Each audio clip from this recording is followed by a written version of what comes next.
അസ്സലാമു അലൈക്കും, നമസ്കാരം. എല്ലാവരും സുഖമായിട്ടിരിക്കുന്നു എന്ന് വിശ്വസിക്കുന്നു. ഇന്ന് ഞാൻ വന്നിട്ടുള്ളത് ഒരു അടിപൊളി റെസിപ്പി തന്നെയാണ്. മലബാറിൻ്റെ തനത് ഡിഷായ പഴം നിറച്ചതാണ് ഇന്നത്തെ നമ്മുടെ റെസിപ്പി. ഇത് വളരെ സിമ്പിളായിട്ട് തന്നെ നമുക്ക് ഉണ്ടാക്കാൻ, പക്ഷേ ടേസ്റ്റിൻ്റെ കാര്യം അത് പറയാതെ പറ്റില്ല. അടിപൊളി ടേസ്റ്റാണ്. അപ്പോൾ നമുക്ക് എങ്ങനെയാണ് ഉണ്ടാക്കുന്നത് നോക്കാം. വീഡിയോയിലോട്ട് പോവാം.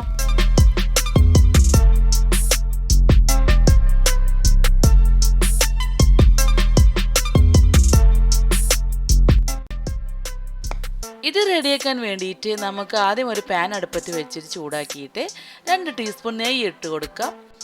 ഇനി അതിലേക്ക് നമുക്ക് കുറച്ച് ചെറുതായി കട്ട് ചെയ്ത് കാഷ്യൂ നട്ട്സ് ഇട്ട് കൊടുക്കാം. എന്നിട്ട് നല്ലോണം ഫ്രൈ ചെയ്തെടുക്കണം. ഞാനിപ്പോൾ ഇവിടെ മിൽമ നെയ്യാണ് ഉപയോഗിച്ചിട്ടുണ്ടായിരുന്നത്. നിങ്ങൾക്ക് വേണമെങ്കിൽ സൺഫ്ലവർ ഓയിൽ എടുത്താലും മതി. ഇനി അതിലേക്ക് കുറച്ച് കിസ്മിസും കൂടി ഇട്ട് കൊടുക്കുക. ഇത് രണ്ടും നല്ലോണം ഫ്രൈ ചെയ്തെടുക്കണം. ഇനി നമ്മൾ അതിലേക്ക് ഇട്ട് കൊടുക്കാൻ പോണത് 1 കപ്പോളം തേങ്ങയാണ്. ഇത് ഒരുപാട് ഉണ്ടാവും. നമ്മളിപ്പോൾ ഇത്ര ക്വാണ്ടിറ്റി എടുത്താൽ തന്നെ നമുക്ക് ഒരുപാട് പഴം നിറച്ചത് ഉണ്ടാക്കാനുണ്ടാവും. ഇനി ഇത് നല്ലോണം ബ്രൗൺ കളർ ആവുന്നത് വരെ ഫ്രൈ ചെയ്തെടുക്കണം. ചെറിയ തീയിലിട്ട് വേണം ചെയ്യാൻ, അല്ലെങ്കിൽ പെട്ടെന്ന് കരിഞ്ഞു പോകും. ഇനി ഇതിലേക്ക് 1 ടീസ്പൂൺ ഏലക്ക പൊടിച്ചത് കൂടി ഇട്ട് കൊടുക്കാം. എന്നിട്ടൊന്ന് മിക്സ് ആക്കാം. ഇനി നമുക്ക് മധുരത്തിന് ആവശ്യമുള്ള പഞ്ചസാരയാണ് ഇട്ട് കൊടുക്കേണ്ടത്. അതിപ്പോൾ അവനവനെ അനുസരിച്ചിട്ട് എത്രയും എടുക്കാം. ഞാനിപ്പോൾ ഇവിടെ 1/2 കപ്പ് പഞ്ചസാര ഇട്ടിട്ടുണ്ട്. ഈ ഒരു പഴം നിറച്ചത് ഉണ്ടാക്കാൻ നമ്മൾ അധികം പഴുക്കാത്ത പഴമാണ് എടുക്കേണ്ടത് കേട്ടോ. അപ്പോൾ കുറച്ച് മധുരം കുറവായിരിക്കും പഴത്തിന്. അപ്പോൾ അതിനനുസരിച്ചിട്ടുള്ള മധുരം നമുക്ക് ഇട്ട് കൊടുക്കാം.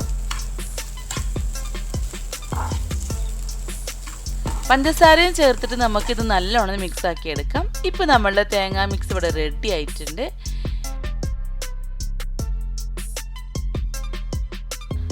അടുത്തതായിട്ട് ഒരു ബൗൾ എടുത്തിട്ട് നമുക്ക് 2 ടീസ്പൂൺ മൈദപ്പൊടി ഇട്ട് കൊടുക്കാം. ഇത് കുറച്ച് വെള്ളം ഒഴിച്ചിട്ട് ഒരു നുള്ളു ഉപ്പും കൂടെ ഇട്ട് കൊടുക്കാം. നിങ്ങൾക്കിനിപ്പോൾ മധുരമാണ് ആവശ്യമെങ്കിൽ മധുരം ഇട്ട് കൊടുക്കാം. ഞാനിപ്പം മധുരമല്ല ഇട്ടിട്ടുള്ളത്, ഉപ്പ് മാത്രമേ ഇവിടെ ഇട്ട് കൊടുക്കുന്നുള്ളൂ. എന്നിട്ട് ചെറുതാക്കി ഇതൊന്ന് വെള്ളം ഒഴിച്ചിട്ട് നമുക്കിതൊന്ന് മിക്സ് ആക്കി എടുക്കാം.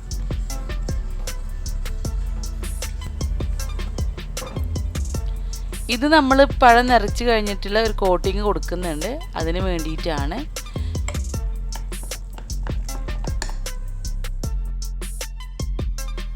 ഈ ബാറ്റർ ഇവിടെ റെഡി ആയിട്ടുണ്ട്. ഇനി നമുക്ക് പഴം എടുക്കാം.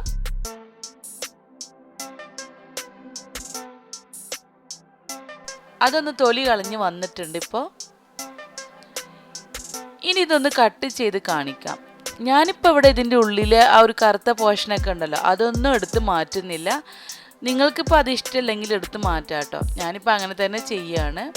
ഇങ്ങനെ നടുവിൽ കൂടെ കട്ട് ചെയ്ത് കൊടുക്കണം. അരികു സൈഡ് ഒന്നും അധികം തട്ടും ചെയ്യരുത്. അങ്ങനെയാണിപ്പോൾ പെട്ടെന്ന് മുറിഞ്ഞ് 2 കഷ്ണമായിട്ട് മാറും. ഇതിങ്ങനെ കൈ വെച്ചിട്ട് ഇങ്ങനെ ചെയ്താൽ തന്നെ മതിയാവും. ഇനി അതിലേക്ക് നമ്മളുടെ ഈ ഒരു ഫില്ലിങ്സ് ഇട്ട് കൊടുക്കുക. ഇതിപ്പോൾ അത്യാവശ്യം സൈസുള്ള ഒരു പഴം തന്നെയാണ്.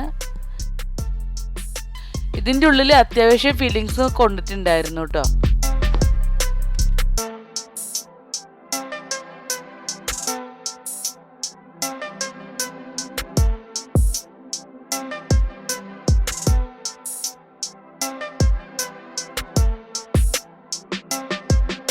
ഇനിയിപ്പോൾ അതൊക്കെ നമ്മുടെ കൈ വെച്ചിട്ട് ഇങ്ങനെ പ്രസ് ചെയ്ത് കൊടുക്കാം.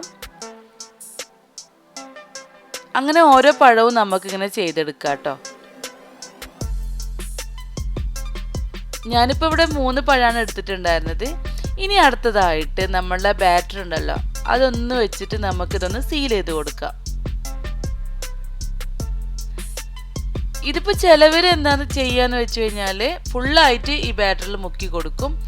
ഞാനിപ്പോൾ ഈ ഒരു പോർഷൻ മാത്രമേ ചെയ്യുന്നുള്ളൂ. അതുമാത്രമല്ല, ഇത് ഫ്രൈ ചെയ്ത് വരുമ്പോൾ ഈ ഒരു പോർഷൻ ഞാൻ എടുത്ത് മാറ്റുന്നുണ്ട്, അത് കഴിക്കുന്നില്ല. നിങ്ങൾക്ക് വേണമെങ്കിൽ ഫുള്ളായിട്ട് ചെയ്യാം, പക്ഷെ അതിൻ്റെ ആവശ്യം ഉണ്ടെന്ന് എനിക്ക് തോന്നിയിട്ടില്ല. അതുകൊണ്ടാണ് ഞാൻ അങ്ങനെ ചെയ്യാതിരുന്നത്. നമ്മുടെ ഈ പഴത്തിനുള്ളിൽ വെച്ചിട്ടുള്ള ഫില്ലിങ്സൊക്കെ ഒന്ന് പുറത്ത് വരാതിരിക്കാൻ ഒന്ന് സീൽ ചെയ്താൽ മതി, അതിൻ്റെ ആവശ്യമേ ഉള്ളൂ. ഇപ്പോൾ പഴമൊക്കെ നിറച്ച് വന്നിട്ടുണ്ട്. ഇനി നമുക്കിതൊന്ന് ഫ്രൈ ചെയ്തെടുക്കാം. ഞാനിപ്പോൾ ഇവിടെ ഷാലോ ഫ്രൈ ആണ് ചെയ്യുന്നത്. അതിനായിട്ട് ഞാനൊരു പാൻ അടുപ്പത്ത് വെച്ചിട്ട് അതിലേക്ക് 2 ടീസ്പൂൺ നെയ്യ് ഒഴിച്ച് കൊടുക്കുന്നുണ്ട്. ഇവിടെ ഓയിൽ യൂസ് ചെയ്താലും മതിയാവും. എന്നിട്ടൊന്ന് ചുറ്റിച്ച് കൊടുക്കുന്നുണ്ട് എല്ലാ ഭാഗത്തേക്ക് എത്താൻ വേണ്ടിയിട്ട്. ഇനി നമുക്ക് ഓരോ പഴം നിറച്ചതും ഇങ്ങനെ വെച്ച് കൊടുക്കാം. എന്നിട്ട് അധികം ഫ്ലെയിമിലൊന്നും ഇടാതെ ലോ ഫ്ലെയിമിലാണ് ഇത് ചെയ്യുന്നത്.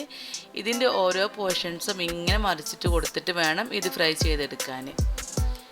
ഇത് ചൂടാവുന്ന ഭാഗം ഇങ്ങനെ കളർ ചേഞ്ച് വരും. ഇതാ കണ്ടില്ലേ, ഇതേപോലെ ഒരു യെല്ലോ കളറായിട്ട് വരും. ഇത് എണ്ണയിൽ മുക്കി പൊരിക്കുകയും ചെയ്യാറുണ്ട് കേട്ടോ. ഞാനിപ്പോൾ ഇവിടെ ഷാലോ ഫ്രൈ ആണ് ചെയ്യുന്നതെന്ന് മാത്രം.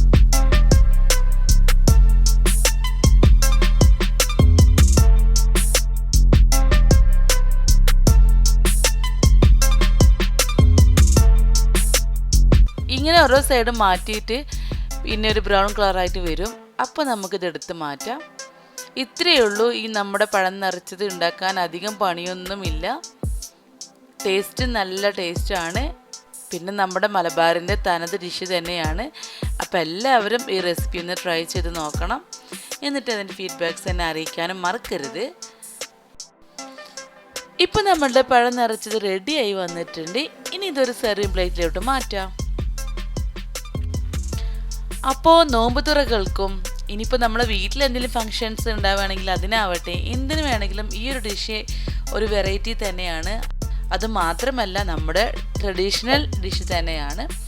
അപ്പോൾ എല്ലാവരും ഒന്ന് ട്രൈ ചെയ്ത് നോക്കുക. എന്നിട്ട് അതിൻ്റെ ഫീഡ്ബാക്ക്സ് അറിയിക്കുക. നിങ്ങൾക്ക് എൻ്റെ വീഡിയോസ് ഇഷ്ടമാകുന്നുണ്ടെങ്കിൽ നിങ്ങളുടെ ഫ്രണ്ട്സായിട്ടും റിലേറ്റീവ്സായിട്ടൊക്കെ ഒന്ന് ഷെയർ ചെയ്യുക. അവരോടൊക്കെ ഒന്ന് സബ്സ്ക്രൈബ് ചെയ്യാൻ പറയുക. അപ്പോൾ ഇനിയും അടിപൊളി റെസിപ്പീസുമായി വരുന്നത് വരെ thanks for watching Minu's world. അസ്സലാമു അലൈക്കും.